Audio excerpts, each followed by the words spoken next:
Hey, what's up, everybody? Chad Calek here, and welcome back to the In a Crowded Room podcast for episode number 23, which is going to be about karma.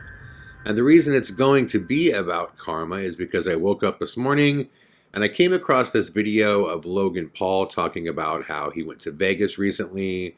He started out with $200, won $25,000, and then put it all on his good friend Tyrone Woodley. And he lost all of it. He talked about how bad he felt, and it just ignited a memory, a story that I wanted to share with you guys as to why I do not go to casinos to gamble anymore, and how I learned at a very young age that I don't have the type of personality to go to those places. Plus, I do believe in karma. And when I say karma, I think karma really is nothing more than the yin to the yang in life. Every action has an equal and opposite reaction, right? So if you push something really hard one way, it's going to come flying back the other way, right? That's kind of how I see karma. And this actually started, it was my junior year in college. I had just gotten my Pell Grant check, which is a grant that the government gives you that comes in like $5,000 increments. So it was one time a year, or one time a semester, I should say, where I had like a lot of cash in my pocket. And as a young artist that was halfway in college, halfway working for newspapers, and trying to spend all of my time being a musician, to have a lump of cash in my pocket was just not something that happened very often. And I had learned of this casino called Meskwaki, which was Indian-owned, was about 2 hours from Iowa State University. And yeah, you can go there and gamble. And I was like, no way, I had no idea. For some reason, gambling had never been a part of my life. I knew nothing about Indian casinos. I thought if you wanted to gamble, you had to go to Las Vegas or Atlantic City. So I had heard about this place. I'm like, I want to go check it out. So I got a bunch of my friends to go check it out with me. We drive down there, and it took me about 8 hours to basically break even my first time there. But I'm a very, very competitive person.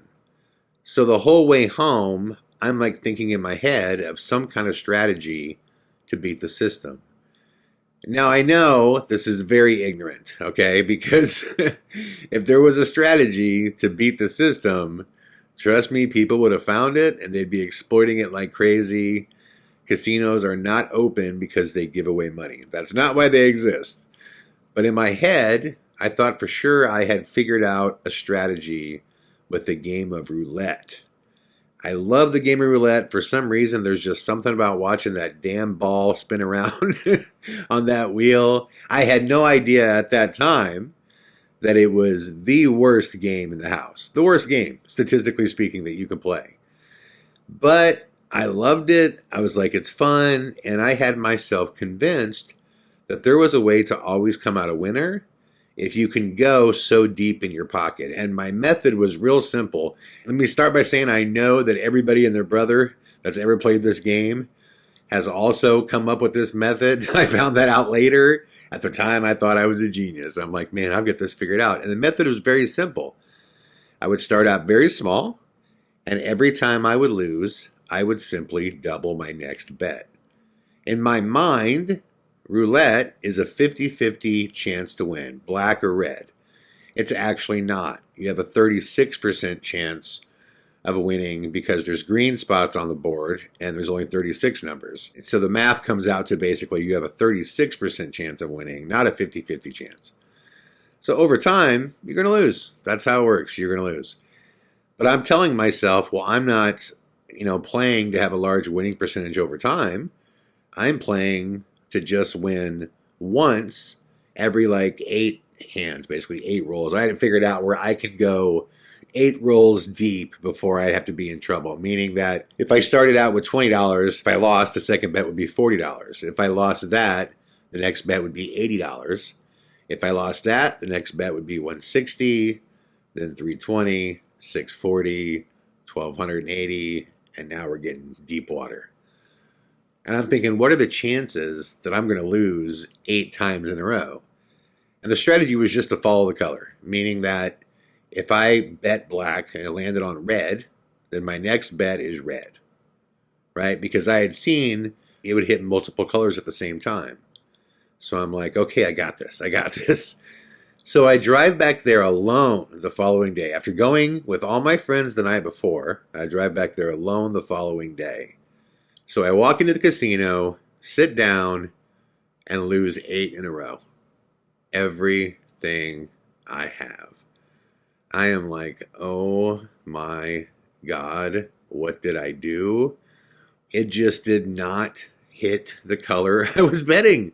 No matter what I bet, it bounced around, in and out, everywhere I went, and just avoided every bet I put down. I am freaking out because I need that money to pay for my classes, to live on, all that stuff. I'm like, oh my God. So the only other hope that I have, is that I also get another grant from the state, but it's only like $2,400, and it's coming in a couple days. And I'm thinking, well, I got to take that money back there, and I have to sit down, I have to win enough to basically triple that. I need to turn that $2,000 into $6,000, and if I could do that, I'm out of there. So here I go. I get that money.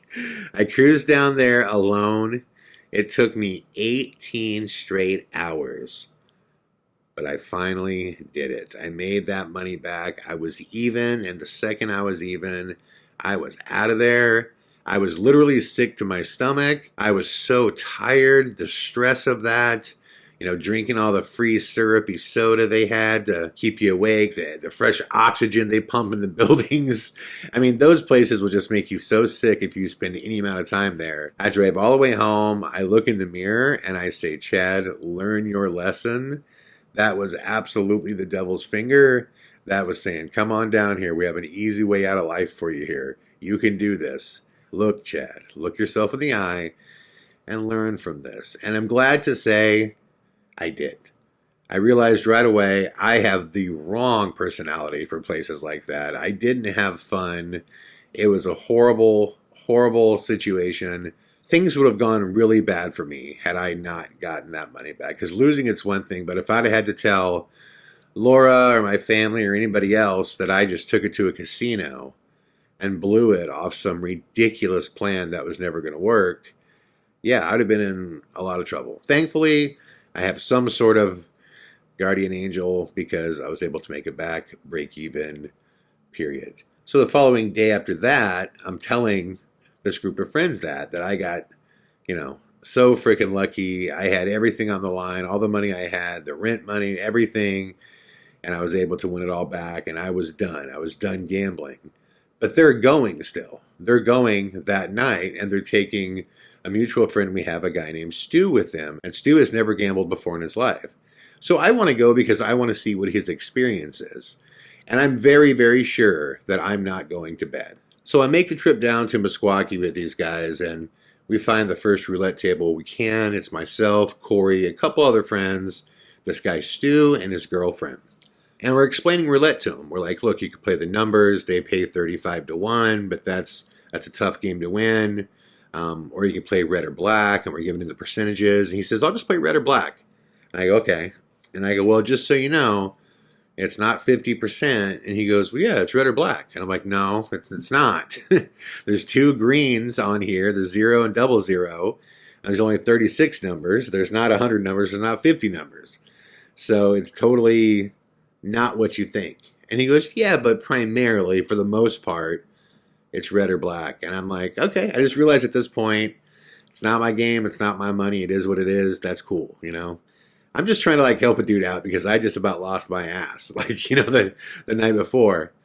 So I sit down and he goes, so you can just bet whenever you want. And we're like, yeah. And he goes, all right, well, whenever I feel it, whenever I get that psychic feeling, whenever I feel like I know it's going to hit black, I'm going to bet.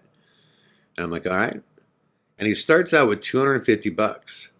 And I'm like, damn, you're going big early. And he was like, well, why the hell would I nickel and dime it? If I'm going to win, I want to win in a short time and get the hell out of here. I'm like, hey, I like your style, man. So he waits. He's walking around, pacing. The ball's rolling. He's spinning it over and over again. And all of a sudden he goes, it's going to hit black. And he puts $250 down. Bang, hits black. I'm like, Jesus, damn, bro, you won. And he's like, yeah, man. He's like stoked, and everybody's kind of like high-fiving him. And I'm like, cool, you want to go?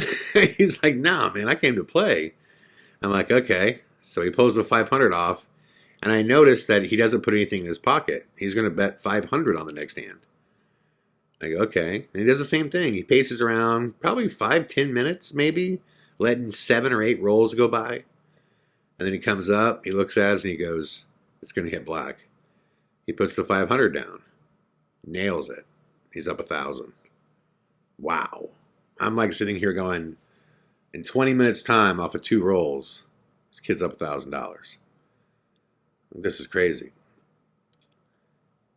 He has 1,000 in his hand. He doesn't put anything back. He's now walking around with his black chips. He's got 10, 100 black chips. I'm like, are you betting 1,000 a hand? Because that's the maximum. And he's like, yep. I go, wow, dude. I go, maybe you should just take that and let's roll, man. I go, dude, you're up a lot of money, you know? He's like, dude, I just made this in 20 minutes. How hard is this? I'm like, that's cool, you know? I mean, trust me, I'm fascinated by what's going on. I'm like, this is crazy. He's never played before. He's up a G in 2 rolls. Cool. Paces around. Right away, he comes back and says, it's going to hit twice in a row. I can just feel it. Puts $1,000 down. Bang. Black. He's up $2,000. Puts 1,000 in his pocket. Puts the other 1,000 back on the table right away. Says, I already know the next one's going to be black. I can feel it. I'm like, you can feel it? He's like, I can feel it. Bang. It's black. Holy Jesus. Pulls off. I'm like, what is going on? The pit boss at this point has not only noticed us, he's now hovering. Because everybody around the table is freaking out every time he wins. He's just won, like 4 or 5 spins in a row. He's up a couple $1,000. And he just called 2 in a row. And he called 1 in advance of it happening. So he's got his money in his pocket. He's playing $1,000 a hand now. Pacing around, doing the same thing. Takes a really long time this time. Probably 10-15 minutes before he places his next bet. Comes back and says, it's going to hit black. Puts it down. Bam. Hits black. I am like, this is insane. This goes on for the next 2 hours, in which he hits 15 in a row from the moment he started playing $1,000 hands. So he's up $15,000. So actually 17 in a row, because the first 2 were to get him to 1,000. He says, no, I'm ready to go. We are floored. We are blown away by what we've seen. We roll out of there. He is so jacked. He was like, I can't believe how easy that game is. I have a gift. I can just tell what it's going to hit. He's convinced. What's crazy is none of us could really tell him he's wrong. He just laid down a murderer's row of bets, took this casino for $15,000 in under 2 hours, and we're out. Just like that. We're out. And I'm excited for him. Trust me. I'm super pumped. But believe me, there's a part of me that's going, motherfucker, I just had to lose almost everything I had, then return with the last bit of money in the world on planet Earth that I could get. And I had to play till I was sick in here, over 12 freaking hours to get my money back. This dude in 2 hours is up $15K. I'm like, this is crazy. So we get all the way back. The following day, I see Corey in class, and Stu wasn't in any of my classes. So I say to Corey, so, man, that was crazy last night. He goes, yeah, that was crazy. I go, is he going to go back anytime soon? And he goes, dude, he's there right now. I'm like, you're kidding me? He goes, no. He goes, I just left the house. He stopped by on his way out, said he was going to have to play, but he'd be back tonight. I'm like, wow. I go, what if he just rolls in and just takes him for 15 again? He was like, that would be crazy. I'm like, yeah. So I was supposed to hook up with Corey that night just to hang out. So I do. Class gets over for the day. I finish up my work at the Daily, which is the newspaper I worked at. I go over to Corey's house. I'm there 5 minutes. Stu rolls in, stoked as can be. He took the casino for another $12,000. He did miss 2 times, but he took them for $12,000. 12 out of 14 hands he had hit in a row. Now, if you take the night before, that's 29 out of 31 hands he has hit. Okay? 29 out of 31 hands. So what's crazy at this point is Stu is stoked, and he's telling us, how awesome this is, and he's paid off his car. He's going to pay off his college. He's taking his girl out to dinner that night. They're going downtown to Des Moines to stay in this crazy suite. He's going to do this every day. He's got it figured out, all this stuff. And in Corey's house, which Stu does not live with him, Corey gets a phone call from the gaming commission. Now, how they found out who Corey was, or the fact that Stu was there, or maybe it was just lucky timing that Stu was there, but they're calling Corey's place looking to talk to Stu. And he gets on the phone. He's like, hey, yeah, this is Stu. And you hear him just going, yeah, yeah, yeah. No, I'm just picking the number. Yeah, yep, yeah, definitely. Okay. And he gets off the phone. And basically that was the gaming commission just saying, hey, we know you've won this amount of money. We just want to be sure that you're not cheating. There isn't anything that you're doing that's illegal. And he's like, no, not at all. And they're like, okay, are you going to be coming back to the casino? And he's like, yeah, I am. I plan on, to keep playing. He said, okay, when you come back next time, we have a gentleman that wants to meet you, wants to talk to you. When are you going to be back? And I guess he told him he's going to be back the following day. Well, by the time Stu got home that night, he also got a phone call from the casino, the owners of the casino, who told him they want to know when he's going to come back next. They're hoping it could be right away. And they're going to send an awesome car from him, and he's got a suite waiting for him. And they're going to take care of it. Basically, they got to get him back there to get their damn money, right? That's what's going on. So now, shortly after that, I actually had to take off to go on a tour with my band. It was like a 2-week tour. So I never heard much of what happened after that. So I was gone for a couple weeks, and I finally rolled back into town. I eventually saw Corey, and I said, hey, so whatever happened with Stu? Did he ever, lose that money at the casino? And he goes, no, he went back for a couple weeks. He was, off and on. He actually won a couple more $1,000s. I'm like, that is just crazy. And he goes, yeah, man, he paid off his school loans. He paid off, a car loan, some other debt that he had. And once he got that paid off, he just stopped going. Like, that's crazy. Wow. I just can't believe that, he can win like that and then have the ability to just turn it off. Usually when you go that hard, you just can't. He goes, yeah, well, so far so good. He's cool. I'm like, wow. So several months goes by, and I don't see Stuart because we just don't run in a lot of the same circles besides my connection to him through Corey. But we're not like the best of friends or anything. So like I said, it's a couple months later, and I just get done playing basketball with Corey, and he says, yo, did you hear about Stu? And I'm like, what? Did he win 20, 30 more grand or something? He goes, oh, no. No, man. I go, what happened? Did, the casino come mug him or something? He was like, no. He goes, man, his story, it ends in a bad way. And I'm like, what happened? He goes, well, he had a job down in St. Louis that he did last summer that he took up this summer. And that job was him going door to door selling encyclopedias. I'm like, okay, I've heard about that. And I go, is that like where you sell to people straight up, but you collect the money and then you buy from? He goes, right. You sell encyclopedias, you collect the money up front, and then you buy the encyclopedias wholesale, and you're basically a middleman. I go, yeah, I've heard about these types of deals. I was approached a couple times about doing stuff like this when I was in high school. And he goes, yeah, well, Stu did it, for a couple summers and killed it. He's just a great salesman. I go, okay. And he goes, well, basically, he went down to St. Louis, went around, pre-sold a ton of encyclopedias, took all that cash, and went to the casino and tried to just flip it and make thousands of dollars again. And I go, what happened? He goes, oh, he lost it. He lost it all. I go, ooh, geez. He goes, not only did he lose it all, he ended up selling his car, everything he owned, everything that he could possibly squeeze money out because he was afraid of going to jail because he basically stole, thousands and thousands of dollars from people, and he was just burning it at the casino. I'm like, oh, Jesus, man, are you serious? I go, what happened? He goes, well, thankfully, his mom and his dad bailed him out. He's like, they had to go to court. They repaid the money that he took, and he had to agree to go into a Gamblers Anonymous rehab type of facility. I'm like, wow, they have those for gamblers, rehab facilities for gamblers? And he goes, yeah, he had to go into one for like 90 days. And I'm like, wow, what's he doing now? Corey goes, yeah, he's got some stuff he's got to clear up with the courts, but needless to say, his days of going to the casino are over.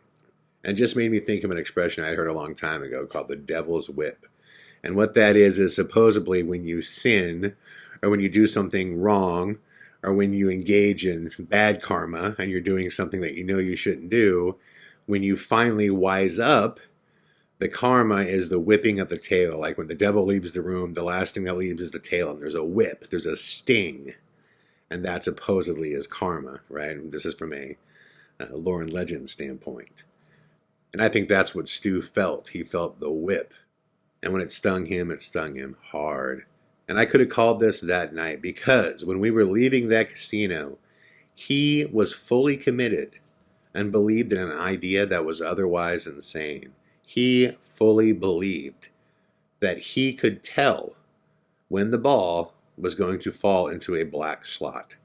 It's impossible for him to be able to tell that, but he could have passed a lie detector test if you would have asked him and said, do you really believe you can psychically predict when the ball is going to go in the black slot? He would have told you yes. And he would have passed a polygraph because he fully believed it. He was sold on that idea. So the worst thing that could have happened to him is what happened. He went on a legendary run and won a ton of cash. And the equal and opposite reaction is he was willing to lose it all to try to get that feeling back again. And that's that karma. We're not meant to plan on winning the lottery to make a living. And that's how stupid my idea was when I first went back there. All I got to do is double my bet for 8 times in a row. The thinking of a young man is something to behold sometimes. And look, Stewart was doing the same thing. He was just doing it on a much grander scale, and he paid for it hard. So just remember, man, there's an equal and opposite reaction to everything that we do in life. But if you live a good life, you keep it even flow, you don't go too crazy, you're probably going to make it out alive. But like Icarus, if you fly too close to the sun, those damn wings are going to melt. And that's a guarantee. I hope you guys enjoyed episode number 23 of the In a Crowded Room podcast. I'll be back tomorrow with more. All the best.